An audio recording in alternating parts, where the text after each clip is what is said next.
Choosing a fulfillment partner, what is your pricing? How much is it going to cost? A fair enough question, and one you'll obviously be asking your prospective fulfillment partner fairly early in your conversation. The question you should expect in return is, can you tell me all about your product? In other words, what does your product consist of? There are many variables that go into the pricing of any information product, and any fulfillment company that tries to quote you a price without having a full understanding of what the specific components of your product are is just plain crazy. Here are the specific questions we'll ask any information marketer that contacts us for pricing. €cent any discs, CD or DVD in your product? If so, how many of each? €cent, how do you want to package those discs? In single jewel or Amari style cases, in plastic sleeves within an album, in a multi-disc Amari case, or in a clamshell album? €cent, are there any print components in your product? €cent, how many different print components? €cent, how many pages in each? €cent, do you want single-sided or double-sided printing? €cent, do you want black and white or color printing?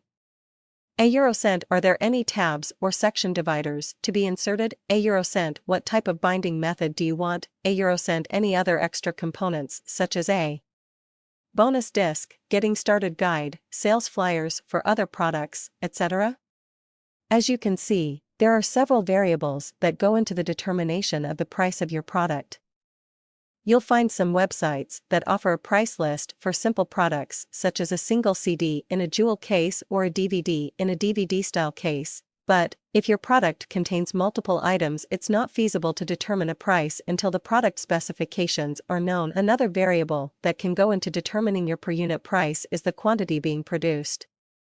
If your product contains discs, then there is that point where it is cheaper to replicate your discs than to duplicate them.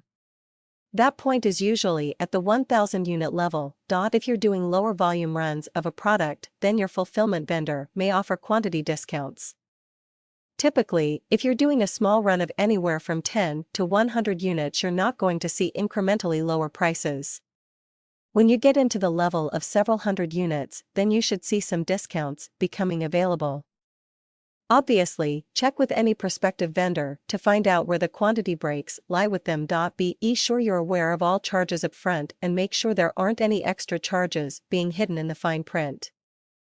Some fulfillment houses will charge a setup fee for a job if you don't do at least X units.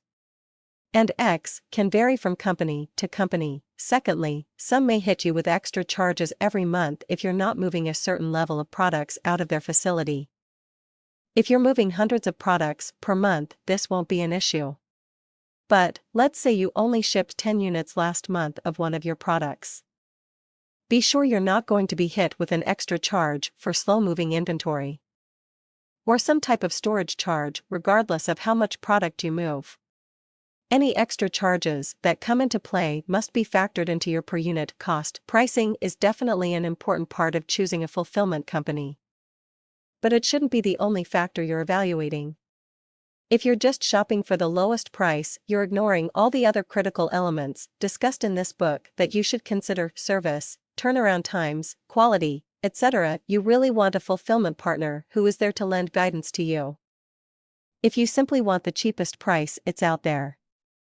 But if price is your only consideration when choosing who's going to produce the information product you've poured so much of your heart and soul into, then, as they say, you get what you pay for. The choice is yours. The questions you should ask: €cent, how much will my product cost to produce? €cent, are there any quantity discounts? €cent, are there any setup fees? €cent, any charges for slow or non-moving inventory? €cent, what else do I get for my money? Resources, training, etc.?